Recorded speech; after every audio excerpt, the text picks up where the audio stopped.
Hello friends, स्वागत है आप सभी का क्रिएटिव इंजीनियर्स एकेडमी चैनल में। तो फ्रेंड्स, लास्ट क्लास में हमने क्या देखा था? एपीसाइक्लोइड। साइक्लोइड का ही एक फर्स्ट टाइप था जिसका नाम था एपीसाइक्लोइड। आज भी हम साइक्लोइड की क्लास को ही कंटिन्यू करेंगे। आज इसमें साइक्लोइड का हम दूसरा टाइप देखेंगे। कौन सा रहेगा वो? जिसका नाम है हाइपोसाइक्लोइड। तो चलिए हम देखते हैं हाइपोसाइक्लोइड क्या होता है। जैसा मैंने लास्ट क्लास में आपको बताया था कि एपीसाइक्लोइड क्या होगा, जब कोई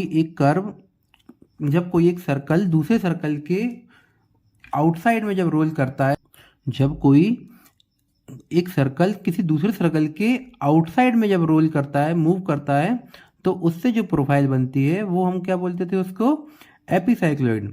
अब हाइपोसाइक्लोइड क्या होगा? इसमें जस्ट रिवर्स हो जाएगा। जब कोई सर्कल किसी दूसरे सर्कल के इंटरनल में रोल कर रहा हो, जब इंटरनली रोल कर रहा हो, इंटरनली मूव कर रहा हो, तो उससे जो प्रोफाइल बनेगी उसको हम क्या बोलेंगे? हाइपोसाइक्लोइड। जैसे कोई एक सर्कल है और दूसरा सर्कल उसके इंटीरियर में रोल कर रहा हो, इंटरनली रोल कर रहा हो, तो उससे जो प्रोफाइल बनेगी वो हम क्या बोलेंगे?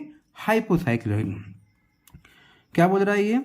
The curve generated by a point on the circumference of the circle which rolls inside the directing circle is called hypocycloid. Directing circle तो कैसा रहेगा? कांस्टेंट रहेगा, लेकिन जो मूविंग सर्कल रहेगा, रोटेटिंग सर्कल रहेगा, वो इंटरनली उसमें रोल करेगा, तो उससे जो प्रोफाइल बनेगी हमें वो क्या बोलेंगे? हम उसको हाइपोसाइक्लोइड। अब इसका एप्लीकेशंस कहाँ यूज होंगे? एपीसाइक्लोइड की हमने देखे थे कि गियर प्रोफाइल की आउटलाइन वगैरह में यूज होता है एपीसाइक्लोइड। लेकिन हाइपोसाइक्लोइड कहाँ पर यूज होगा? जैसे कि हम कोई गियर टीथ की कटिंग करते हैं, गियर टूथ वगैरह है, उनकी कटिंग्स जो करते हैं, तो वो हाइपोसाइक्लोइड कर्व के थ्रू उससे जो प्रोफाइल बनती है वो हाइपोसाइक्लोइड प्रोफाइल बनती है। आपने देखा होगा लेथ मशीन का यूज़ करते हैं। कोई एक सर्कल है या फिर कोई एक सर्कल की आउटलाइन है, उसको काट रहे होते हैं, या फिर उसमें कोई गियर टीथ या कोई प्रोफाइल बना रहे होते हैं, तो जो टूल रहेगा लेथ मशीन का, वो कहाँ पर रोल करता होता है? इंटरनली रोल कर रहा होता है। तो उससे जो कर्व हमें मिलता है वो कौन सा कर्व मिलता है? हाइपोसाइक्लोइड। क्या बोल रहा है एप्लीकेशंस में? Hypocycloid curve is used in mechanism for the cutting of gear teeth and metal cutting machine tools. जैसा मैंने बताया। क्लियर हुआ? चलिए हम देखते हैं हाइपोसाइक्लोइड के कुछ क्वेश्चंस देख लेते हैं कि कैसे उसकी हाइपोसाइक्लोइड को हम कंस्ट्रक्शन करेंगे। लास्ट क्लास में मैंने आप लोगों को एक प्रॉब्लम दिया था एपीसाइक्लोइड का करने के लिए, तो मुझे उम्मीद है आप लोगों से बन गया होगा वो क्वेश्चन। मैंने आपको घर पे सॉल्व करने के लिए दिया था। बहुत आसान है, सेम वही प्रॉब्लम है जो मैंने उसका एक कंस्ट्रक्शन ड्रॉ करवाया था। उसमें साइज जो है सर्कल का रेडियस जो है थोड़ा सा बस वही वेरी कर रहा है, बाकी सब सेम है उसमें। तो आप लोग अगर कोई भी प्रॉब्लम आ रही हो तो आप मुझे कमेंट सेक्शन में कमेंट कर सकते हैं। तो चलिए देखते हैं प्रॉब्लम क्या बोल रहा है। Construct a hypocycloid rolling circle 50 mm diameter and directing circle 175 mm diameter. तो शायद ये वही प्रॉब्लम है, मींस जो एपीसाइक्लोइड में हमने जो पैरामीटर्स लिए थे, रोलिंग सर्कल 50 mm डायमीटर वहाँ भी यही था, and directing circle 175 mm diameter. Draw a tangent to it, ये बात की बात है। तो क्या बोल रहा है सबसे पहले कि रोलिंग सर्कल है 50 mm डायमीटर का और डायरेक्टिंग सर्कल दे रहा है 175 mm डायमीटर। अब हाइपोसाइक्लोइड उसने बोल रखा है कि हाइपोसाइक्लोइड बनाना है, तो हमें क्या इंटरनली उसको मूव कराना पड़ेगा।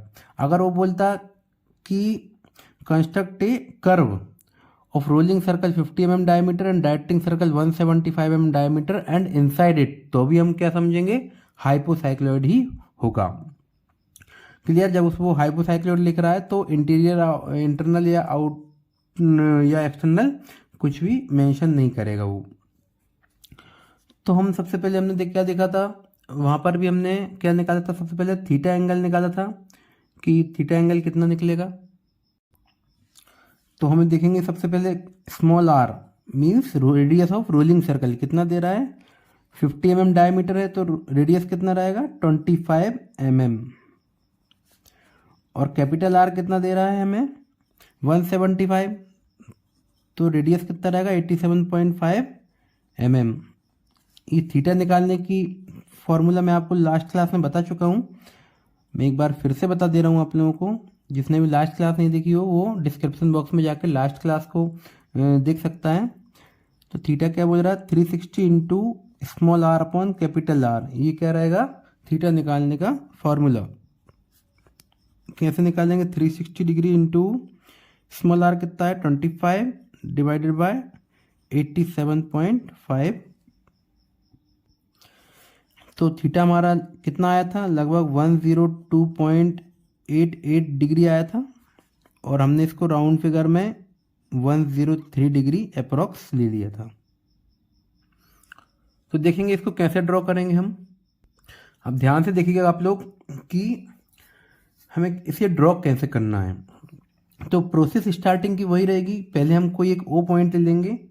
ओ पॉइंट सपोज यहाँ लिया हमने, ताकि हमारे पास डायरेक्टिंग सर्कल के रेडियस बराबर हमें ऊपर जगह रहे। क्लियर हुआ। सपोज हमने ओ पॉइंट यहाँ ले लिया, और यहाँ से हम किसी भी लेंथ की एक लाइन ड्रॉ करेंगे। किसी भी लेंथ की जो रेडियस ऑफ डायरेक्टिंग सर्कल है वही हम ड्रॉ करेंगे। आर कितना दे रहा है 87.5 mm, तो हम आर ड्रॉ करेंगे। 87.5 mm कितना होगा 87.5 mm।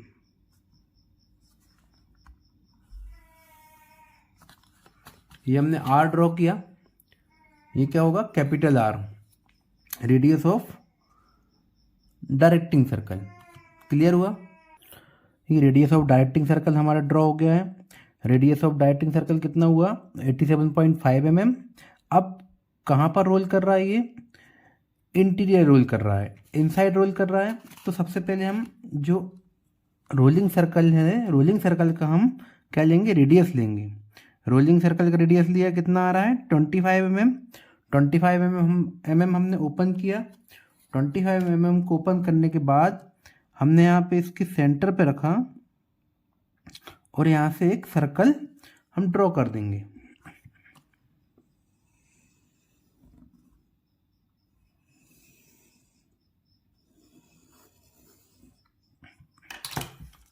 भाई इनसाइड रोल कर रहा है तो अंदर की तरफ सर्कल बनेगा। पहले हमने इसके ऊपर बनाया था, मतलब बाहर की तरफ रोल कर रहा था। अभी यहाँ पर क्या अंदर की तरफ रोल कर रहा है, तो अंदर की तरफ हमने सर्कल बना दिया। अब यहाँ पे हम क्या करेंगे, वही जो सर्कल के हम 12 इक्वल डिविजन्स करते हैं, तो 12 इक्वल डिविजन्स करेंगे।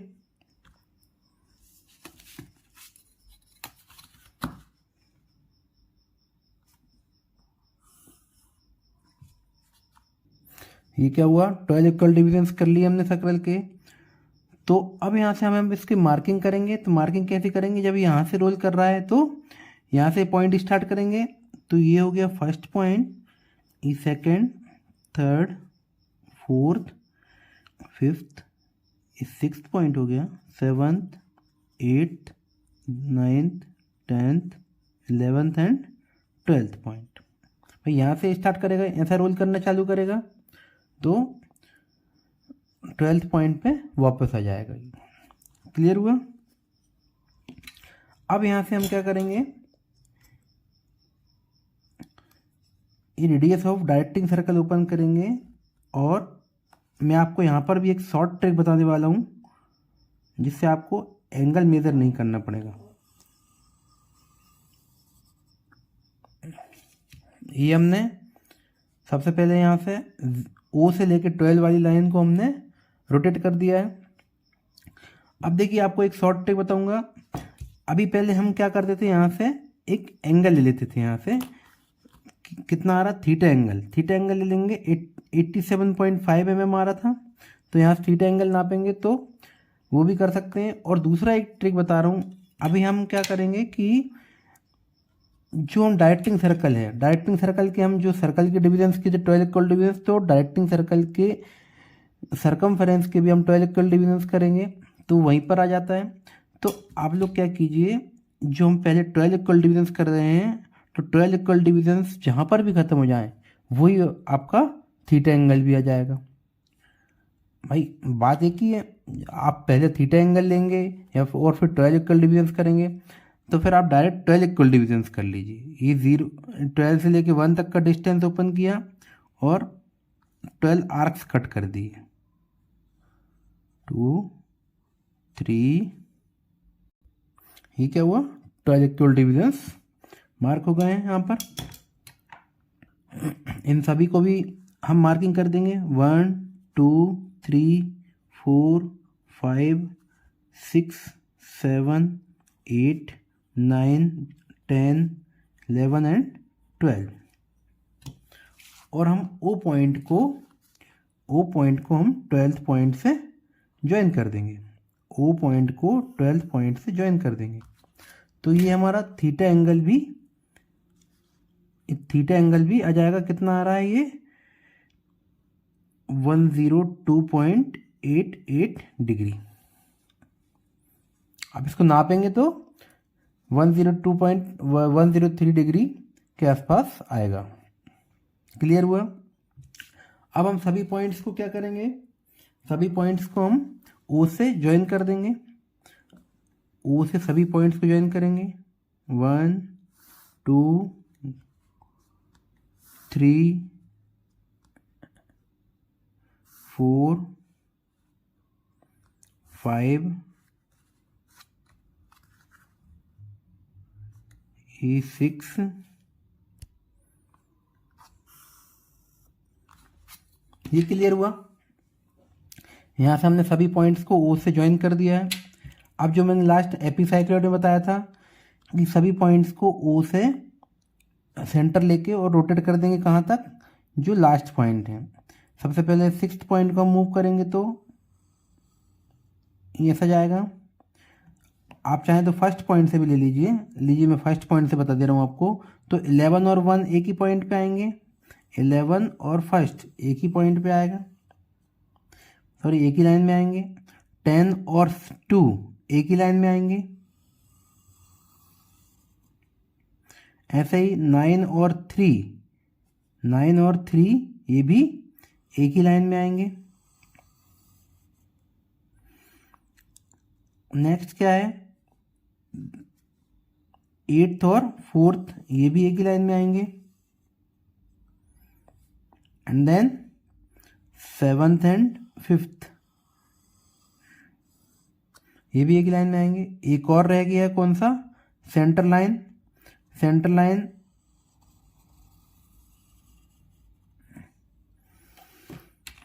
इसको हम नाम दे देते हैं सी। ये क्लियर हुआ। सभी पॉइंट्स को हमने 12th वाली लाइन पे रोटेट कर दिया है। इन सभी पॉइंट्स को भी कोई मार्किंग कर लेते हैं। फर्स्ट वाली लाइन पे C1, ये C2, ये C3, C4 एंड C12।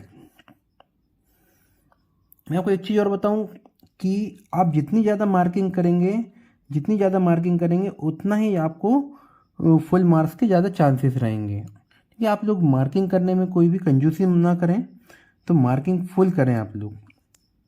जैसे 1 2 3 4 हमने यहाँ पर मार्किंग कर दी, ऐसे सी वाली लाइन पे भी आप C1 C2 C3 मार्किंग करेंगे तो आप उसको इम्पैक्ट, जो एग्जामिनर है उसको इम्पैक्ट अच्छा पड़ेगा कि हाँ आप लोगों ने पूरा प्रॉब्लम को यहाँ डिटेल में आप लोगों ने सॉल्व किया हुआ है। अब क्या करेंगे हम इसके बाद, अब वही हम सेंटर की और रेडियस की डिस्टेंस लेंगे, सेंटर से रेडियस की डिस्टेंस ओपन करेंगे अपने डिवाइडर पे और C1 पे रख के, जो हमने एपिसाइक्लॉइड में किया था, C1 पे रख के फर्स्ट लाइन पे आर्क कट करेंगे, C2 पे रख के सेकेंड वाली लाइन पे आर्क कट करेंगे, C3 पे रख के थर्ड वाली लाइन पे आर्क कट किया। ऐसे ही C4 पे रख के ये 4th वाली लाइन पर, ऐसे ही C5 पे रख के 5th वाली लाइन, C6 वाली कहाँ पर आएगी, उसी की जस्ट सीधाई में। C7 पे रखेंगे तो 7th वाली लाइन पे, C8 पे रखेंगे तो 8th पे, ऐसे ही C9 पे रखेंगे आप लोग तो 9th वाली लाइन कौन सी है? ये है ना, हाँ ये है। C10 पे रखेंगे तो 10 पे, और C11 पे रखेंगे तो यहाँ, और C12 पे है ही आपके पास। तो हमारे पास कहाँ कहाँ पॉइंट आ गए? 1 2, और कौन सा है ये? अच्छा सॉरी, फर्स्ट, सेकंड, थर्ड, ये फोर्थ, ये फिफ्थ, ये six point, seventh, eighth, ninth, 10th, 11th and 12th। अब यहाँ से सभी पॉइंट्स आ गए हमें, तो हम एक स्मूथ कर्व ड्रॉ कर सकते हैं। तो देखिए कैसे कर्व ड्रॉ करेंगे हम।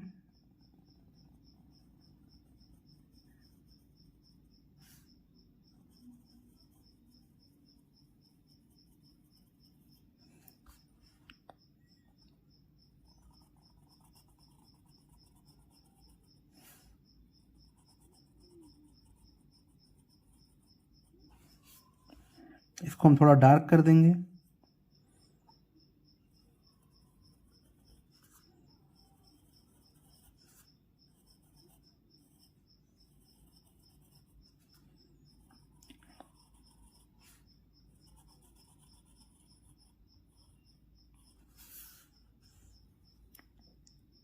ये हमारा क्या हुआ, एपिसाइक्लोइड बन के रेडी हो गया। इस पॉइंट्स को नाम दे दीजिए आप लोग चाहें तो, P1, P2, ये P3, P12।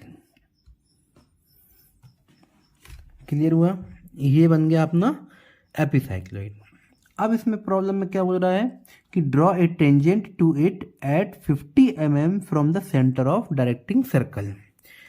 तो हमें क्या करना है, एक टेंजेंट ड्रॉ करना है जो कि सेंटर ऑफ डायरेक्टिंग सर्कल का सेंटर कौन सा है? ये डायरेक्टिंग सर्कल के सेंटर से 50 mm की दूरी पे हमें एक टेंजेंट ड्रॉ करना है। तो कैसे करेंगे? सबसे पहले तो हम एक 50 mm कितना रहेगा, इसका डायमीटर 50 mm है, तो हम इसी को मेज़र कर लेते हैं। तो 50 mm का हम एक आर्क कट करेंगे। आप चाहें तो इस साइड कर सकते हैं या फिर इस साइड कर सकते हैं, किसी भी साइड कर सकते हैं। ये 50 mm का पॉइंट हमें यहाँ पर मिल गया है। ये 50 mm का पॉइंट हो गया। इसको हम नाम दे देते हैं कोई भी, सपोज N पॉइंट नाम दे देते हैं, N। अब यहाँ से क्या करेंगे हम, जो मैंने आपको वहाँ पर बताया था कि हम पहले पॉइंट मार्क करेंगे और अपना रेडियस जो है, रोलिंग सर्कल का रेडियस है, रोलिंग सर्कल का रेडियस लेंगे हम। तो वो कितना आ रहा है, 25 mm है। यहाँ से मेजर कर लेते हैं और N पॉइंट पे रख के जो रोलिंग सर्कल का सेंटर वाली लाइन है, रोलिंग सर्कल की सेंटर वाली लाइन है, वहाँ पर हम एक आर्क कट कर देंगे। तो हमें वहाँ कौन सा पॉइंट मिल जाएगा, वहाँ से कोई भी एक पॉइंट लेते हैं हम। सपोज हम ओ था तो ओ डैश पॉइंट ले लिया हमने, एक ओ डैश पॉइंट लिया, ओ डैश पॉइंट लिया। अब हमें ओ से ओ डैश को हमें ज्वाइन कर देना है, ओ से ओ डैश को हमें ज्वाइन कर देना, और कहाँ तक ले जाना है, डायरेक्टिंग सर्कल के रेडियस को काटते हुए आगे ले जाना है। तो हमें डायरेक्टिंग सर्कल के सरकमफ्रेंस पे हमें कोई एक पॉइंट मिल जाएगा। जब हम ओ और ओ डैश को प्रोड्यूस करेंगे तो डायरेक्टिंग सर्कल के रेडियस पे हमें एक पॉइंट मिल जाएगा। इसको हम कोई नाम दे देते हैं, सपोज M पॉइंट नाम दे देते हैं, M पॉइंट नाम दिया। अब हम क्या करेंगे, M और N को हम ज्वाइन कर देंगे, M और N को हम, आप चाहें तो O और N को भी ज्वाइन कर सकते हैं, लेकिन ये तो हमने क्या किया, आर्क डिस्टेंस मार्क करने के लिए किया था सेंटर लाइन पे। अब हम क्या करेंगे, O से लेके M से लेके N को ज्वाइन करेंगे, M से N को ज्वाइन कर देंगे, तो ये हमारा क्या आ जाएगा, नॉर्मल बन जाएगा। MN क्या होगा, नॉर्मल हो गया। अब नॉर्मल से हमें पता है कि परपेंडिकुलर जब डालेंगे तो हमें क्या मिल जाएगा, टेंजेंट। नॉर्मल का परपेंडिकुलर क्या रहेगा, टेंजेंट। तो हम नॉर्मल की लाइन पे, MN की लाइन पे हम अपनी स्केल की लाइन को रखेंगे और यहाँ से एक टेंजेंट ड्रॉ कर देंगे। इसको चाहे तो कोई नाम दे दीजिए, S और T। S T is the required tangent at point 50 mm from the centre of directing circle. Clear हुआ? बहुत सिंपल प्रॉब्लम है। आप लोगों को अगर कोई भी डाउट लगता हो तो आप मुझे कमेंट सेक्शन में कमेंट कर दीजिए, तो मैं आपको वहीं पर क्लियर कर दूंगा। क्लियर हुआ? चलिए अब हम एक इसमें हाइपोसाइक्लॉइड में एक बहुत इंपॉर्टेंट प्रॉब्लम रहेगा वो और देख लेते हैं। तो इसका उसका ऑब्जेक्टिव टाइप भी बनता है और आप इसको ड्रॉ करेंगे तो आपको काफ़ी इंटरेस्टिंग लगेगा। तो देखिए फ्रेंड्स, क्या बोल रहा है प्रॉब्लम कि ड्रॉ हाइपोसाइक्लॉइड। हमें एक हाइपोसाइक्लॉइड ड्रॉ करना है कब? जब radius of directing circle radius of rolling circle से ट्वाइस हो या दुगना हो। रेडियस ऑफ डायरेक्टिंग सर्कल कितना है? रेडियस ऑफ रोलिंग सर्कल से दुगना हो। तो हम यहाँ पर suppose small R equal to कितना मान लेते हैं? 30 mm मान लेते हैं। कुछ भी हो सकता है। अगर रेडियस ऑफ डायरेक्टिंग सर्कल कितना है? 60 mm, तो रेडियस ऑफ रोलिंग सर्कल कितना हो जाएगा? 30 mm। तो आर इक्वल टू कितना हो जाएगा हमारा? दुगना है तो 60 mm हो जाएगा। क्लियर हुआ? अब यहाँ से हम थीटा कैलकुलेट कर लेंगे। 360 इंटू स्मॉल आर कितना है? 30 और कैपिटल आर कितना है? 60। तो ये कितना हो जाएगा? 180 डिग्री। थीटा हमारा वापस आ गया। अब हम यहाँ से ड्रॉ करेंगे तो हमारे पास कितना है थीटा? सपोज सबसे पहले हमने कोई ओ पॉइंट मार्क कर लिया है, तो हम ओ पॉइंट ये मार्क कर लेते हैं और यहाँ से हम ड्रॉ करते हैं क्या? 60 mm। 60 mm क्या है? Radius of directing circle. और यहाँ से थीटा, ओ से थीटा बनाएंगे 180 डिग्री, तो 60 mm इस साइड भी लेके जाएंगे, तो ये कितना हो जाएगा? 120 mm। तो ओ पॉइंट से हमने स्टार्ट किया, तो ये रेडियस ऑफ क्या हो गया? Directing circle. यहाँ से हम क्या करेंगे? रेडियस ऑफ रोलिंग सर्कल भी बना ही लेंगे। ये 30 का ओपन करेंगे यहाँ से,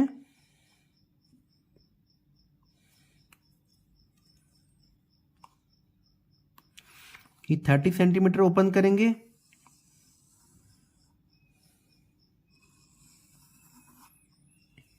ये हमने रेडियस ऑफ रोलिंग सर्कल बना दी। अब यहाँ से क्या करेंगे? इसके 12 इक्वल डिविजन्स करेंगे हम। ये हमने यहाँ से 12 इक्वल डिविजन्स कर लिए। मार्किंग कर लेंगे यहाँ से 1 2 3 4 5 एंड 12।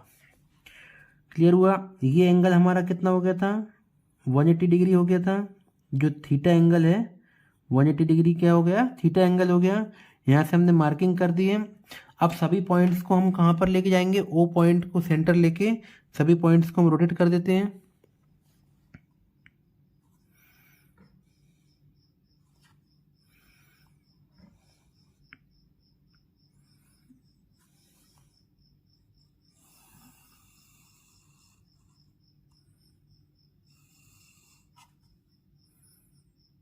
ये सभी पॉइंट्स को हमने रोटेट कर दिया है। अब एक बात ध्यान रखिए आप लोग, 8 C और 4 ये तीनों एक ही लाइन में आएंगे। 8 C और 4 ये तीनों एक ही लाइन में आएंगे। क्लियर हुआ? अब यहाँ से हम क्या करेंगे? जो डायरेक्टिंग सर्कल का सरकमफेरेंस है उसको हम 12 इक्वल पार्ट्स में डिवाइड करेंगे। कैसे करेंगे भाई? ये तो हमें पता है कि ये कितना है? 180 डिग्री का ये पूरा एंगल है। 30 डिग्री के एंगल में 12 इक्वल डिविजन्स कर देते हैं।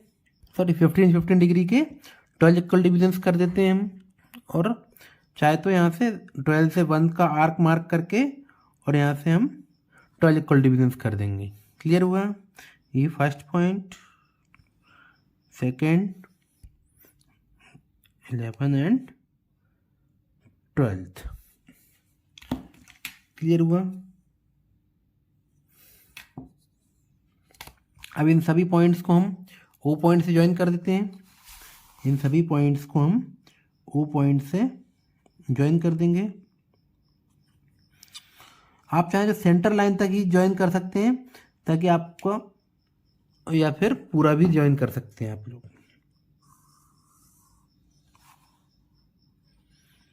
ये ओ से सेकेंड पॉइंट, ओ से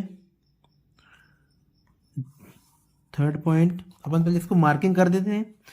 ये फर्स्ट हो गया, ये second, third, fourth, fifth, sixth, seventh, eighth, ninth, 10th, 11th and 12th point हो गया ये। अब इन सभी पॉइंट्स को हम ज्वाइन कर देते हैं ओ से। ये सभी हमने 12 पॉइंट्स को ओ से ज्वाइन कर दिया है। अब हमें क्या करना है, आप लोगों को पता ही है कि रेडियस हमें ओपन करना है। किसका? रोलिंग सर्कल का रेडियस हम ओपन करेंगे और सभी पॉइंट्स पे रख के सी वाले पॉइंट को भी आप कोई नाम दे दीजिए।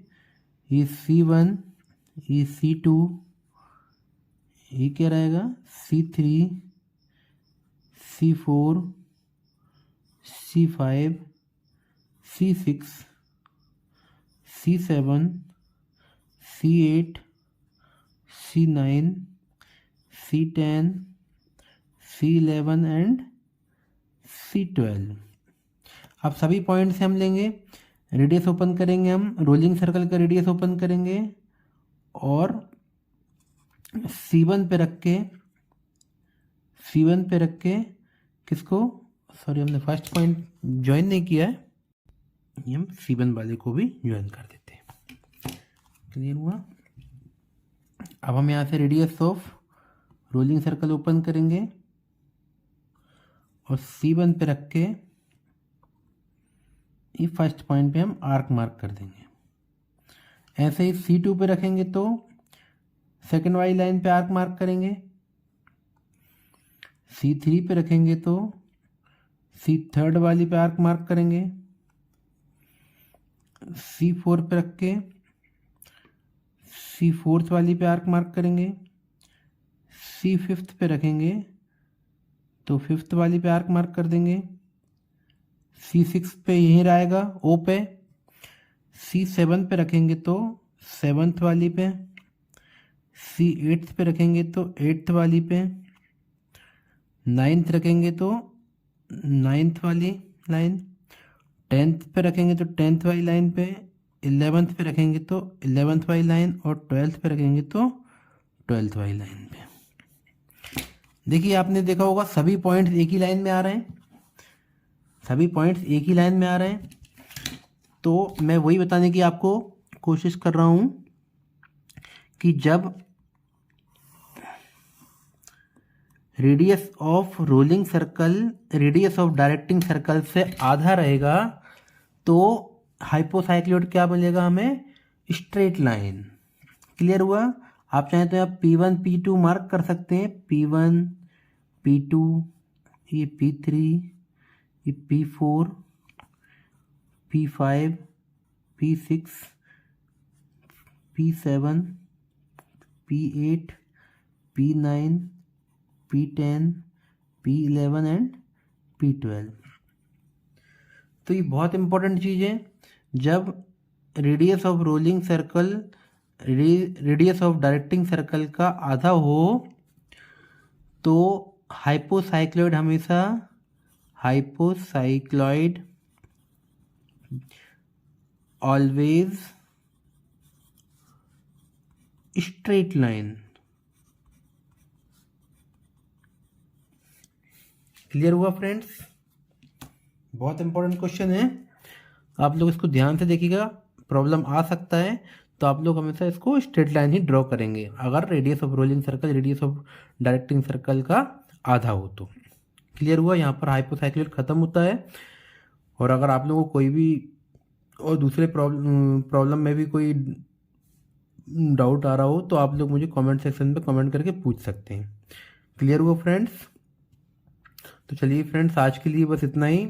मिलते हैं हम लोग नेक्स्ट क्लास में। नेक्स्ट क्लास में हम नेक्स्ट टॉपिक, यहाँ पर साइक्लोइड खत्म हो गया, साइक्लोइड के बाद जो भी टॉपिक रहेगा हम नेक्स्ट क्लास में देखेंगे। ओके, वीडियो अच्छा लगा हो तो लाइक और सब्सक्राइब कीजिए। मिलते हैं हम लोग नेक्स्ट क्लास में। Thank you so much.